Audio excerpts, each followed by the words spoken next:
শ্রাবণী, আপনারা দেখছেন শ্রাবণীর রান্নাঘর।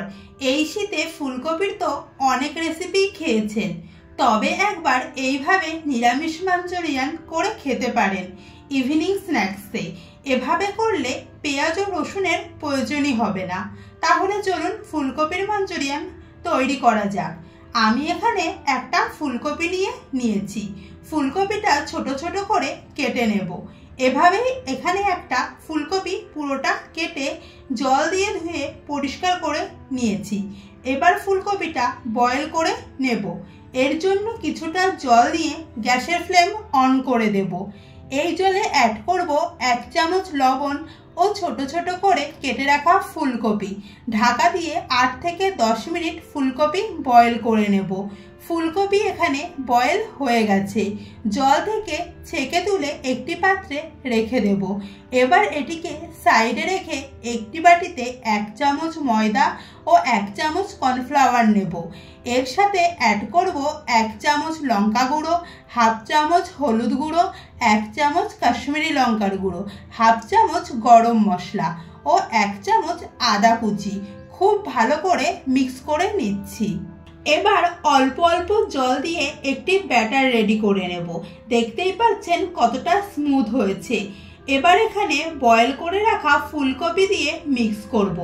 আমার আগের একটি ভিডিওতে মানসি এভরিথিংস কমেন্ট করেছেন, দারুণ একটা রান্না, খুব ভালো লাগলো। Thank you. আশা করি পরবর্তী রেসিপিগুলো আপনার ভালো লাগবে। মিক্স করা হয়ে গেছে। এবার কড়াইতে তেল গরম করে ব্যাটার দিয়ে কোট করে রাখা ফুলকপি একটা একটা করে তেলে দিয়ে দেব।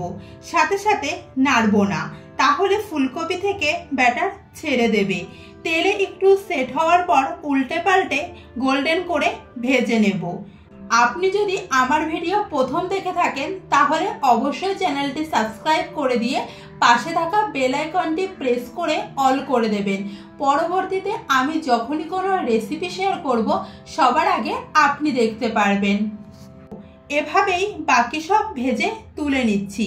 আপনারা চাইলে এভাবেও খেতে পারেন, এভাবে খেতেও ভালো লাগে। তবে আমি এখানে সসে টস করে নিচ্ছি। কড়াইতে সামান্য তেল গরম করে 3 চামচ টমেটো সস, 1 চামচ চিলি সস, 1 চামচ ডার্ক সয়া সস দিয়ে খুব ভালো করে মিক্স করে নিচ্ছি। যখন এভাবে ফুটতে শুরু করবে তখন ফ্রাই করে রাখা ফুলকপি দিয়ে 2 মিনিট ধরে মিডিয়াম ফ্লেমে কুক করব। শীতকালে ফুলকপির মতো ধনেপাতাও খুবই অ্যাভেলেবেল। এবার ওপর থেকে ধনেপাতা ছড়িয়ে দেব।